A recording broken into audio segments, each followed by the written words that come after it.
Paz, queridos. Vamos juntos. Estamos chegando à nossa quarta aula do nosso treinamento Aceleração de Líderes. Se você não assistiu às aulas anteriores, por favor, dá uma pausa aqui, vai lá assistir. Estão disponíveis aí no YouTube da igreja. Aproveita lá e se inscreve no canal. Já tivemos aulas aí, o líder curado, o líder servo, o líder que inspira. E hoje chegamos nessa aula aqui, ó, o líder responsável.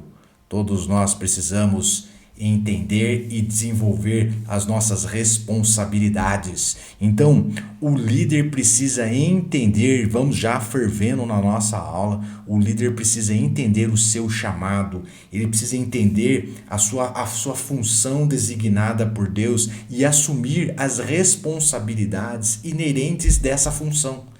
Então, você se recorda aqui da aula passada, eu usei esse versículo na aula passada, é uma fala de Davi, né, diante do gigante Golias, diante de Saul, todo tremendo, o exército de Israel, todo mundo tremendo. Davi entende a oportunidade que Deus estava dando a ele e Davi vai lá e assumiu a responsabilidade que a função exigia.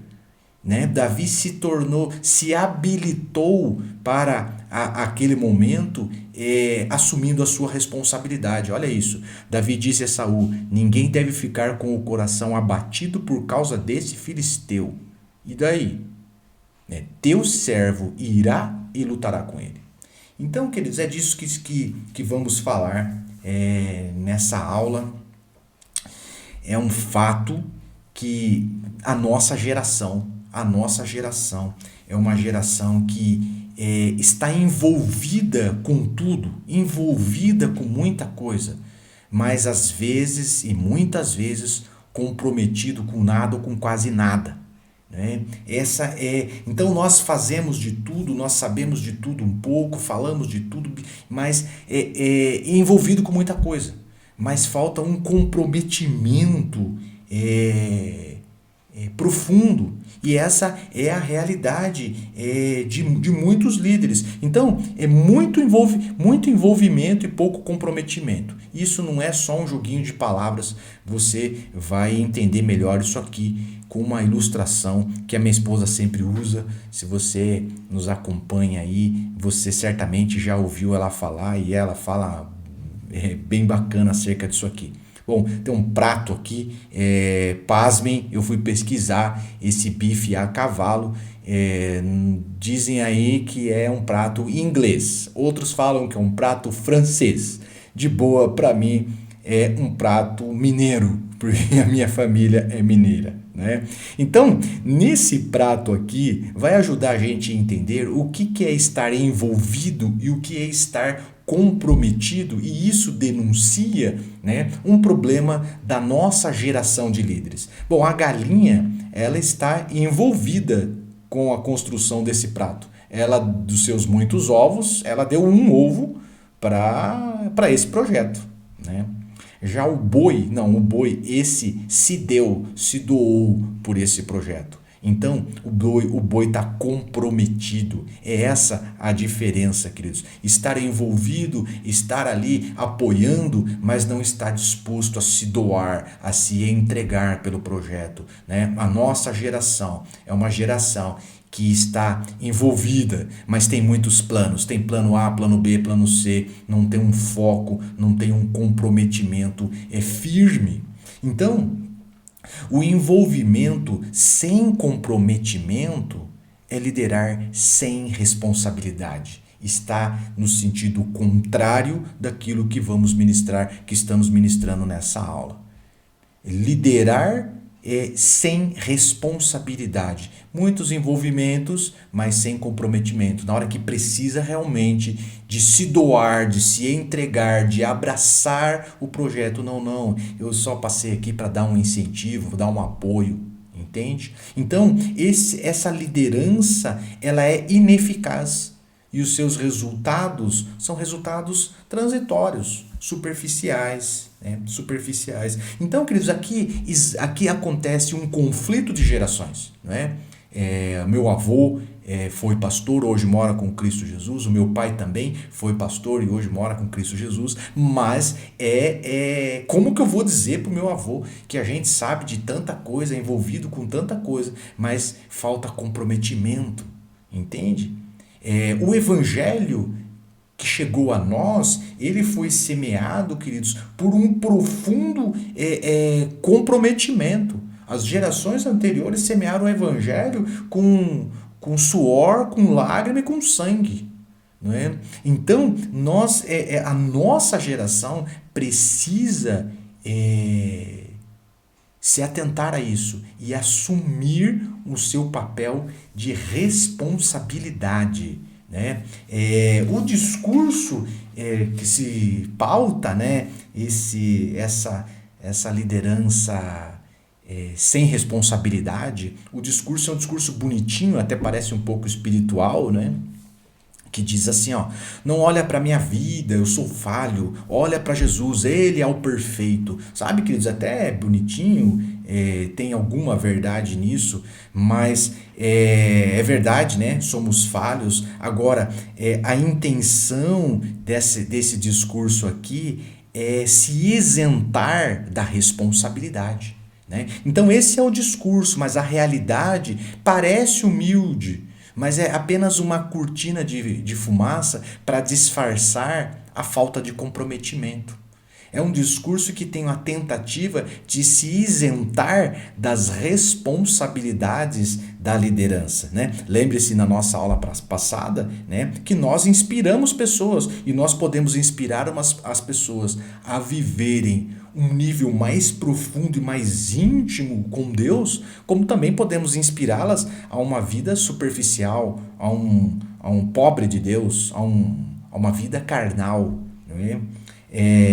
Então, os liderados, eles são a cara do líder. Isso é um fato. Né? Isso é um fato, é um resumo da nossa aula passada. Jesus, é óbvio, né? Sempre será a nossa referência, mas nós precisamos assumir a nossa responsabilidade no discipulado. Né? A realidade do novo crente, a realidade do recém-convertido é que antes deles terem a revelação de Cristo, antes deles terem o entendimento de quem é Cristo, eles têm a revelação de nós, do líder, daquele que está ao lado dele, ele tem relacionamento conosco, ele é influenciado por nós, como a gente disse na aula passada. Então, antes também da pessoa ler a Bíblia e ter entendimento e conseguir extrair da Bíblia princípios, extrair da Bíblia conhecimento, ele vai ler o quê? A nossa vida, a minha vida. E ele precisa ser influenciado de uma forma positiva. Ele precisa ser influenciado pelo nosso caráter, pelo nosso comprometimento, pela nossa paixão para com Deus. Então, um líder, ele precisa entender as suas responsabilidades. As pessoas estão olhando para nós. Esse é um fato. Elas estão olhando para nós. A primeira imagem de Cristo que eles veem não é do próprio Cristo, é do líder. E nós precisamos entender essa responsabilidade. Vou passar para você aqui alguns líderes que foram irresponsáveis, né? Não fizeram essa aula. Né? Tem vários, mas eu vou abordar dois aqui para você. A história dos dois está em Juízes, você pode depois dar uma olhada lá. Bom, Jefité, quem foi Jefité? Um guerreiro habilidoso, alcançou sucesso. Acontece que a mesma ferida que o alavancou ao sucesso, né? Ele teve a sua vida alavancada pelo trauma, pela ferida, essa mesma ferida o empurrou para a autodestruição. Então, Jefté foi negligente, foi irresponsável com a sua vida emocional. Um resumo seria isso. Já Sansão, e esse a gente conhece, né? É alguém que tinha muita unção, mas zero responsabilidade. Né? E o fim, como é que foi? Foi um fim precoce, um fim desastroso, um fim melancólico. para alguém que podia ter mudado a história do seu povo. Então, queridos, essa liderança irresponsável, né, ela é uma liderança ineficaz. Ela pode ser até estrondosa, ela pode ser até de uma certa forma espetacular, mas é um traque, sabe aquela bombinha, né? Pá, e passa. Os resultados são transitórios, né? Não vão longe, não vão longe, são superficiais, são volúveis. Então, essa é a realidade de uma liderança que não assume a sua responsabilidade, né? Não enxerga a sua responsabilidade, não trata com responsabilidade o seu chamado, a sua unção. Eu entro aqui já nisso, né? O líder que tem Cristo como referência, o líder com L maiúsculo, né, que quer liderar no Espírito de Cristo, então ele entende rapidamente a sua responsabilidade e não se esquiva dela. Pelo contrário, ele aprofunda esses cuidados. Entende? Então, uma das áreas que a gente não, em área nenhuma, né, podemos ser irresponsáveis, mas um líder que quer ministrar no Espírito de Cristo, ele trata com profunda responsabilidade o seu caráter. Ele sabe que o seu caráter é o alicerce. Se faltar caráter, vai gerar escândalo.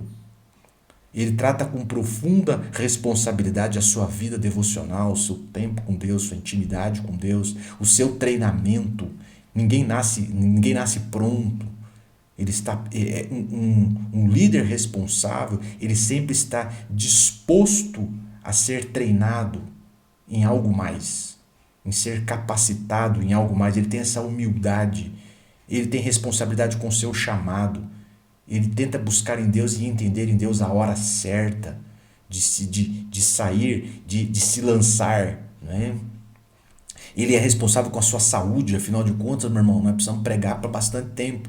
Depois de treinado, capacitado, tem a revelação do propósito de vida, nós precisamos exercer esse propósito por muito tempo, ser úteis. Ele trata com responsabilidade o seu casamento, a sua família, não negligencia a sua casa, a sua família. Ele trata com responsabilidade a sua formação acadêmica, né? Paulo foi quem foi porque tinha muita escola. Deus tinha bastante jarra para derramar azeite. Lembra da multiplicação do azeite, né? Que Eliseu fez na casa da viúva? Eu não sei quantas panelas aquela viúva tinha, né? Mas sei que na hora que acabou as panelas, acabou o azeite. Então, queridos, Deus quer derramar sobre nós um azeite abundante. Se ela tivesse 1000 panelas, o azeite ia encher 1000 panelas. Se ela tivesse 1000 tambores, o azeite. A ideia do texto bíblico é de que não ia faltar azeite para encher os tambores. Então, nós precisamos nos equipar culturalmente, com escola, com conteúdo, para que o Senhor possa derramar da sabedoria, da revelação, da unção dele em alguém preparado, em alguém pronto, né? Um líder responsável também, ele gerencia bem o seu tempo, né? Vivemos uma era, queridos, de muitas distrações que nos rouba o tempo, que nos rouba horas preciosas, e horas no plural, quando você vê já passou, né? Um líder responsável sabe gerenciar bem também o seu tempo, né?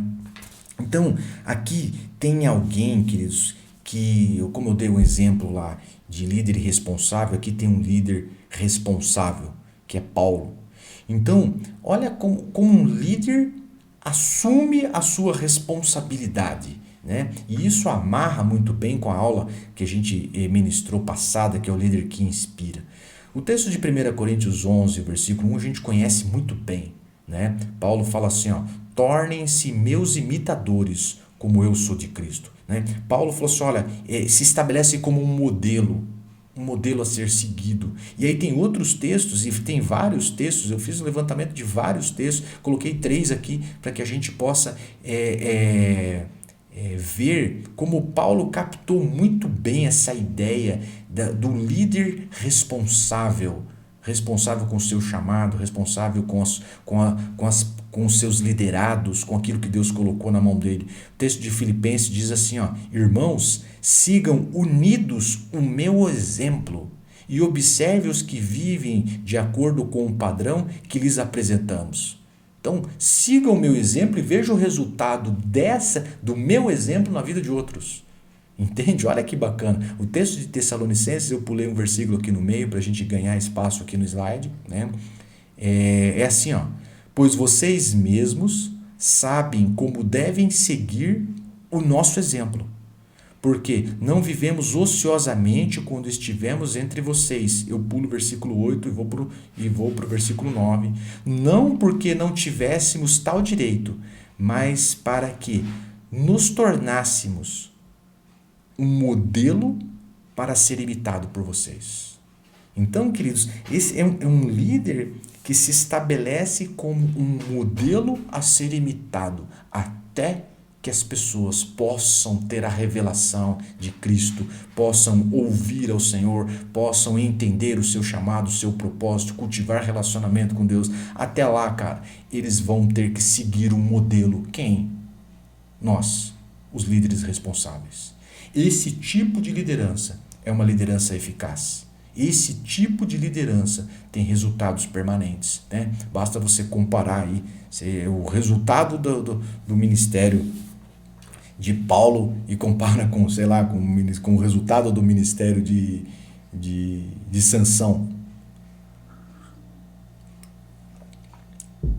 Então, a pergunta boa, né, e é uma pergunta que eu me fiz, é de onde vem esse nível de responsabilidade?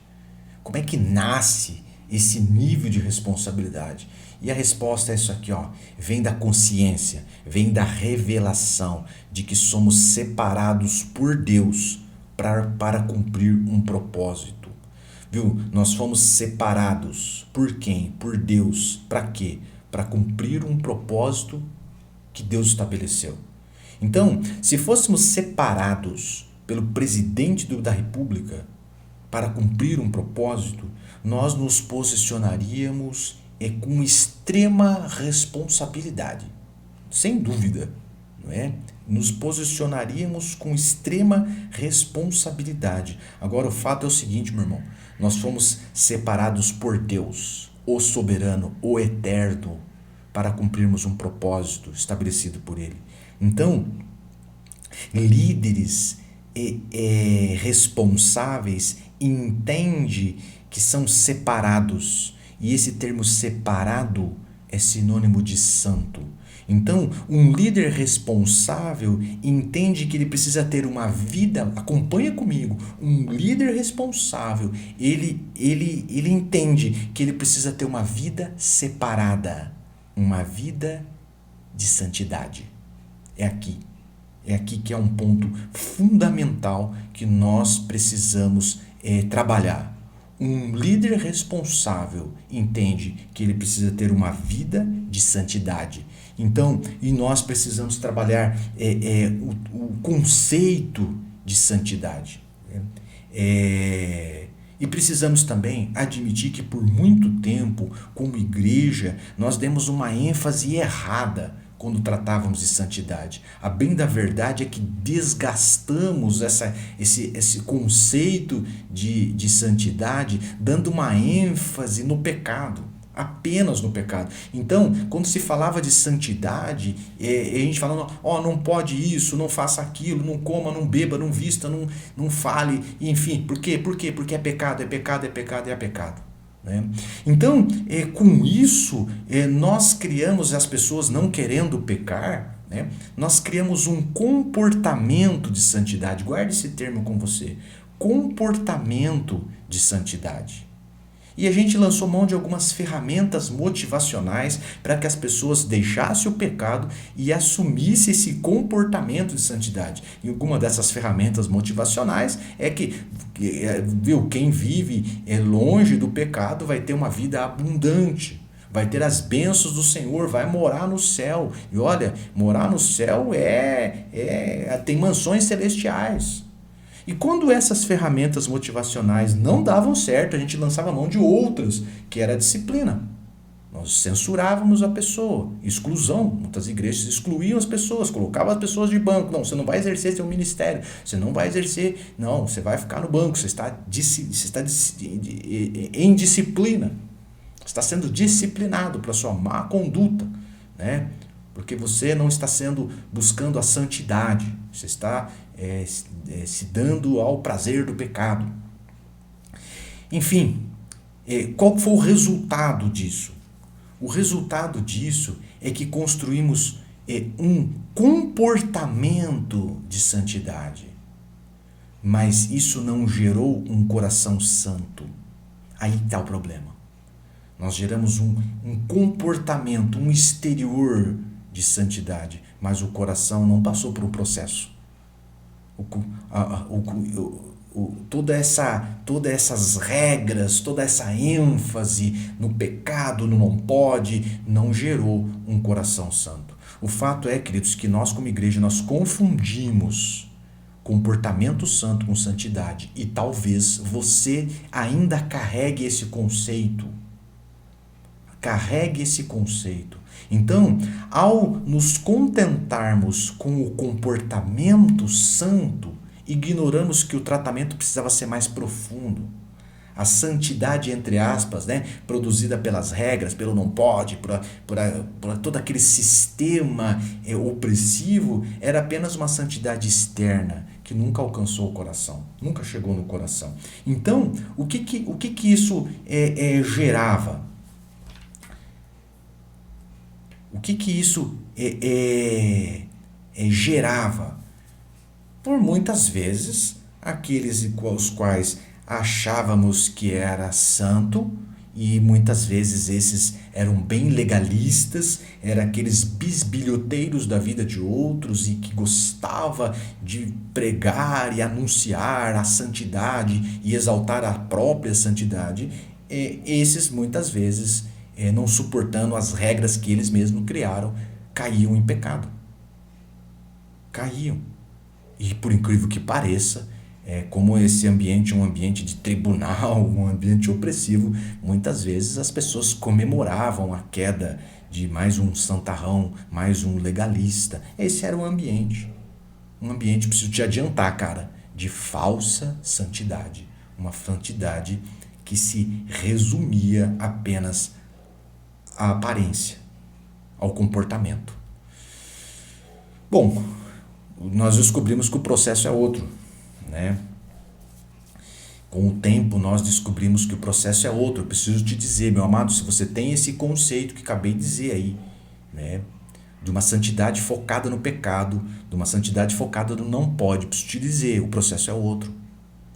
Isso que não gerou coisa boa.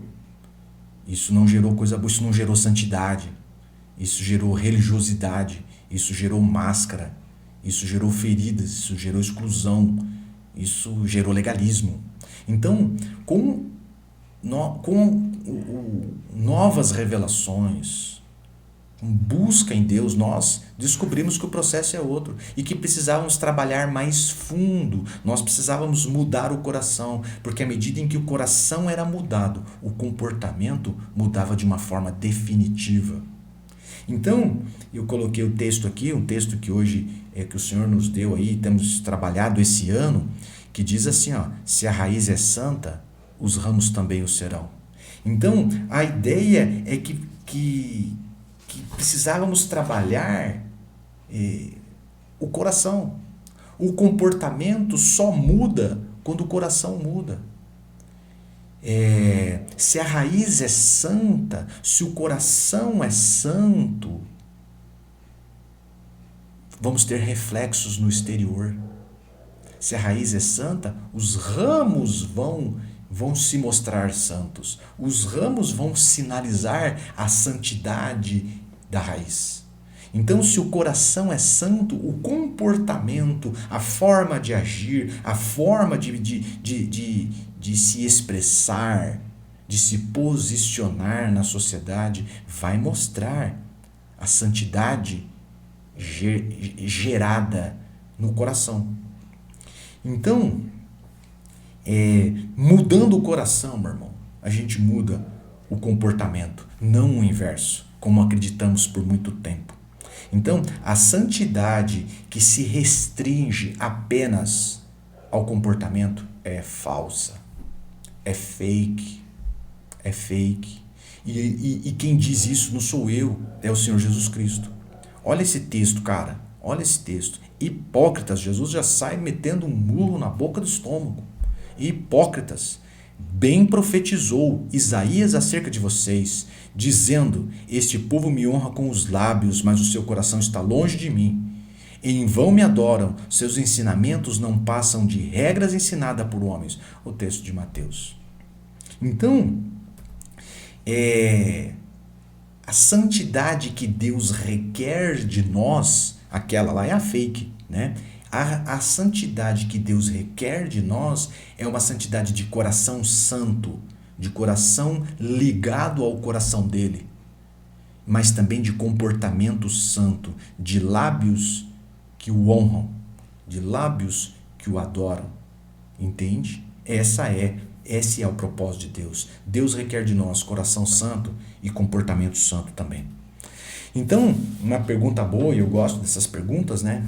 É como saber se a santidade que eu vivo é uma santidade verdadeira, né? Como que eu sei que a santidade que eu vivo é uma santidade verdadeira ou uma santidade falsa? Estaria eu enganado? Então, aqui tem um ensino muito legal. A motivação sinaliza se a sua santidade é verdadeira ou não.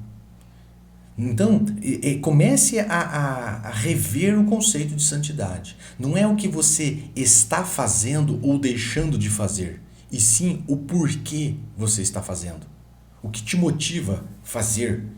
Então, a motivação sinaliza se a sua santidade é verdadeira ou não. Olha, eu oro, eu jejuo, eu medito, eu estudo, eu lidero grupos na igreja, eu vou na igreja todos os dias que for necessário. Por quê? Por quê? Essa é a resposta. É daí que nós vamos tirar conclusões se esta santidade é verdadeira ou falsa. Dá uma pausa no vídeo aí e responde essa pergunta aqui. Você está tão envolvido com as coisas da igreja? Você está tão engajado com as coisas de Deus, com os ministérios, quer outro ministério, mais outro, e faz isso e faz aquilo, aquilo outro. Por quê? Por quê? Essa resposta é fundamental. Por quê? Porque eu quero ter as bênçãos de Deus. Lembra lá das ferramentas motivadoras? Elas continuam aí, meu irmão. Não, eu quero ter as bênçãos de Deus. Ah, não, porque eu quero ir para o céu. É um desperdício tremendo uma pessoa tão bacana como eu, tão bonito, não, ir para o inferno não dá, é um desperdício. Eu me amo tanto que eu acho que eu mereço ir para o céu. Ah, para me sentir, eu faço isso tudo, eu sirvo, eu lidero, eu estudo, eu medito, para me sentir bem, para me sentir útil.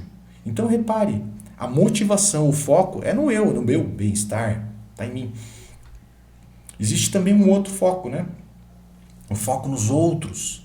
Não, eu oro, eu jejuo, eu medito, eu estudo, eu lidero para ser respeitado, para ser reconhecido como alguém consagrado, um homem de oração, uma mulher de oração, para ter autoridade no grupo. Opa, dá uma pausa aí.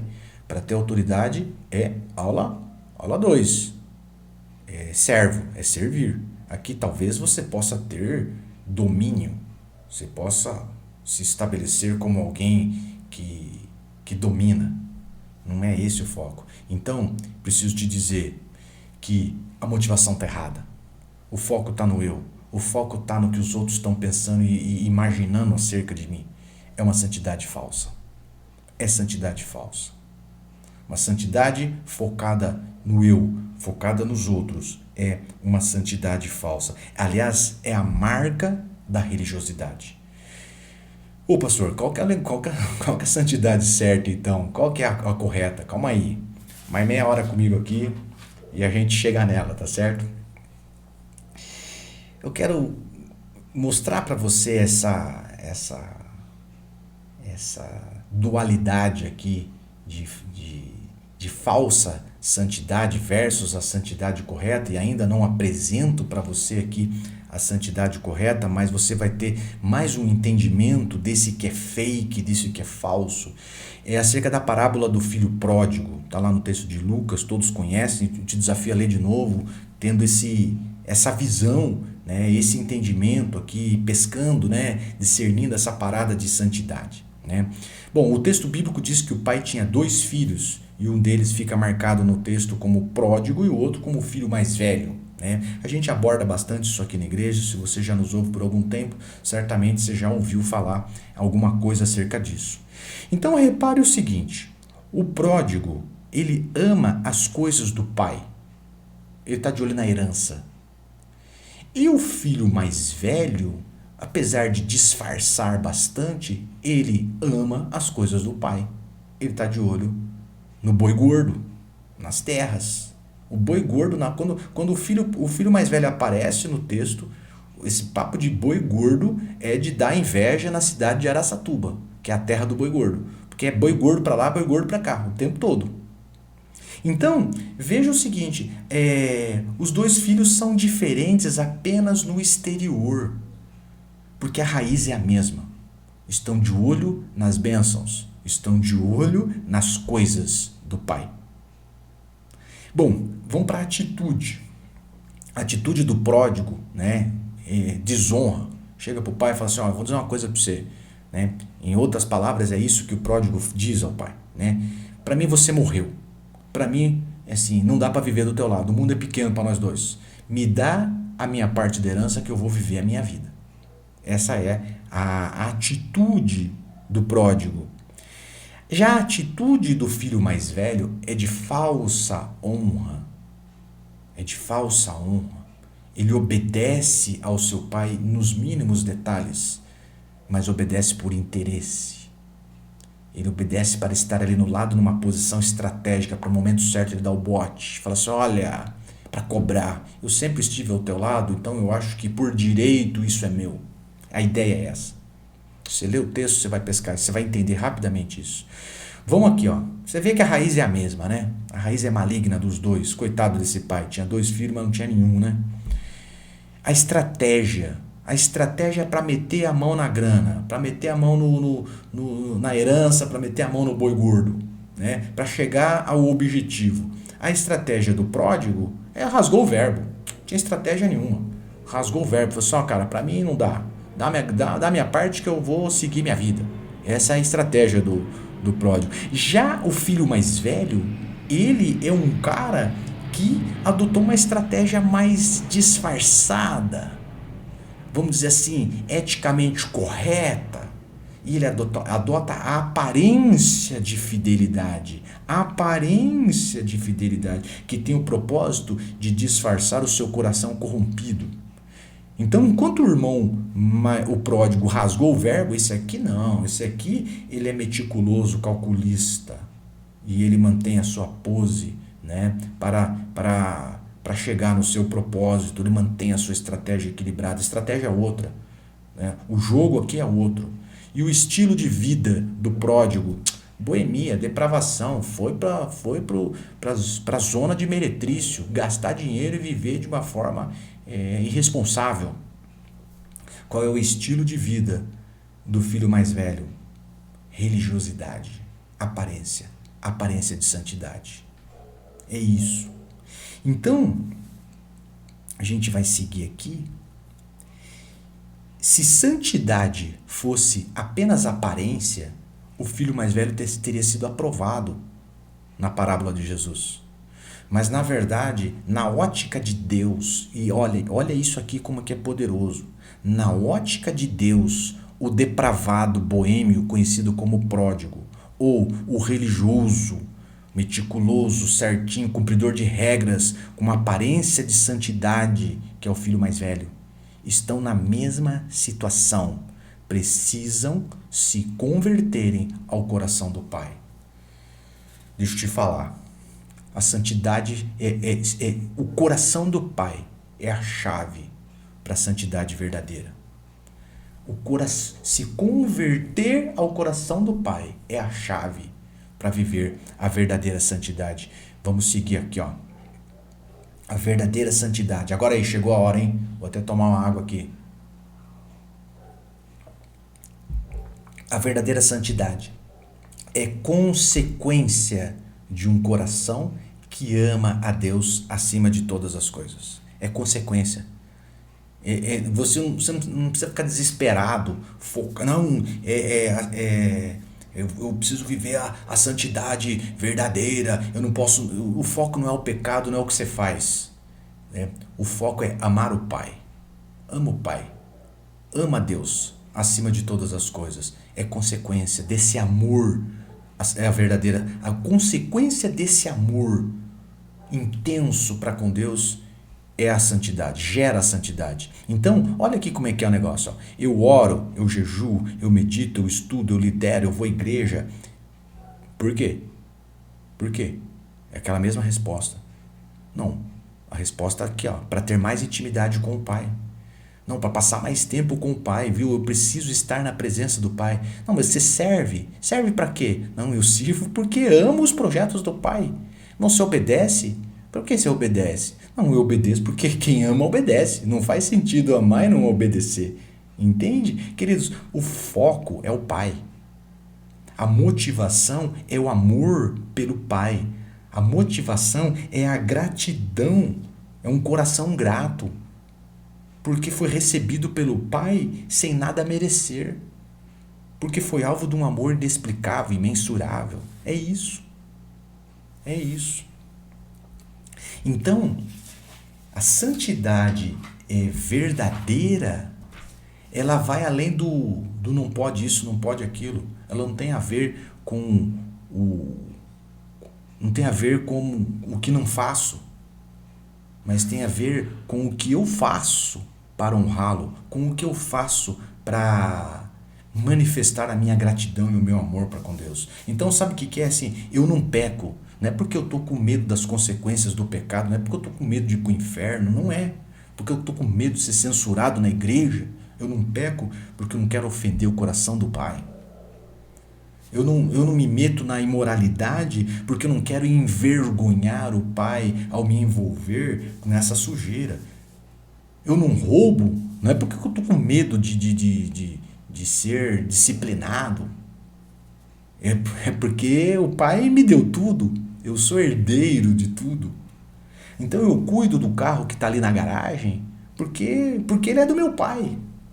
Eu cuido das ovelhas, eu apacento as ovelhas e apacento com carinho porque elas são do Pai. Então o foco não é mais no pecado, o foco não é mais no inferno, o foco não é mais no que eu deixo de fazer. O foco é que eu amo o Pai acima de todas as coisas. Eu amo o Pai na intensidade certa. Então, por amar a Deus nessa dimensão acima de todas as coisas, não faz sentido agir de uma forma contrária a esse amor. Então, queridos, é assim, né? Vamos lavar o banheiro da igreja. Como age aquele que vive a falsa santidade? A santidade do comportamento. Bom, ele nem vai lavar não, porque não tem glamour, não tem honra em lavar na ótica, né, da falsa santidade, não tem prestígio em lavar o banheiro. Então, e quando faz por obrigação e vai murmurando, pecando. Agora, aquele que vive a verdadeira santidade, ele faz com alegria. Por quê? Porque essa casa está a serviço do Pai, meu. Então isso aqui tem que estar bacana. É um outro ambiente, é uma outra visão, é uma outra pegada, queridos. É uma outra pegada. Então, a verdadeira santidade vai além do não pode, do não faz, vai além disso. A verdadeira santidade, ela é resultado de um relacionamento com Deus.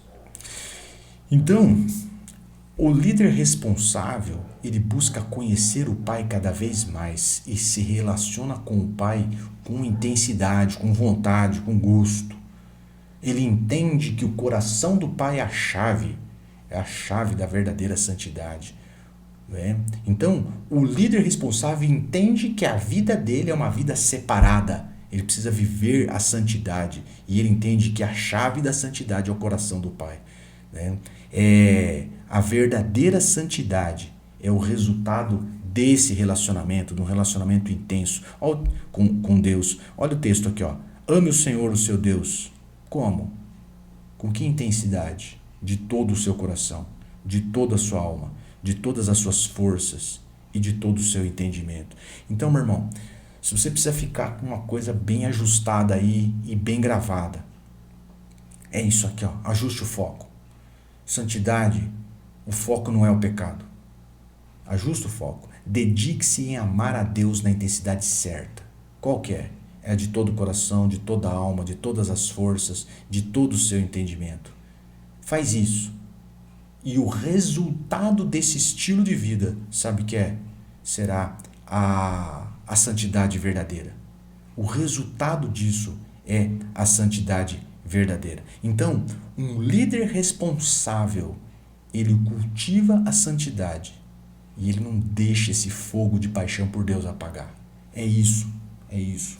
Então, que você possa se desafiar a viver nessa dimensão de um líder responsável, responsável com o seu chamado, responsável com os seus dons, responsável com aquilo que Deus colocou na tua vida e responsável com aquilo que Deus chamou você a fazer. Então, viva nessa dimensão e você vai ser um líder que vai ter resultados eficazes, que vai ter resultados frutos que permanecem. Frutos que permanecem. Um líder que deixa um legado. Começa aqui, sendo responsável com aquilo que Deus lhe concedeu. Amém? Que Deus te abençoe. Nos vemos na nossa aula presencial, quinta-feira, aula presencial. A gente continua o assunto, a gente aprofunda o assunto e ora acerca disso. Eu quero orar para que o Senhor venha trazer sobre a tua vida, né, esse entendimento da verdadeira santidade. Muita gente foi contaminado com esse comportamento de santidade e achou que isso já era o bastante. Não é. O Senhor nos desafia a viver numa dimensão de relacionamento com Ele intensa. E o resultado desse relacionamento é a santidade. A verdadeira santidade. Que Deus te abençoe.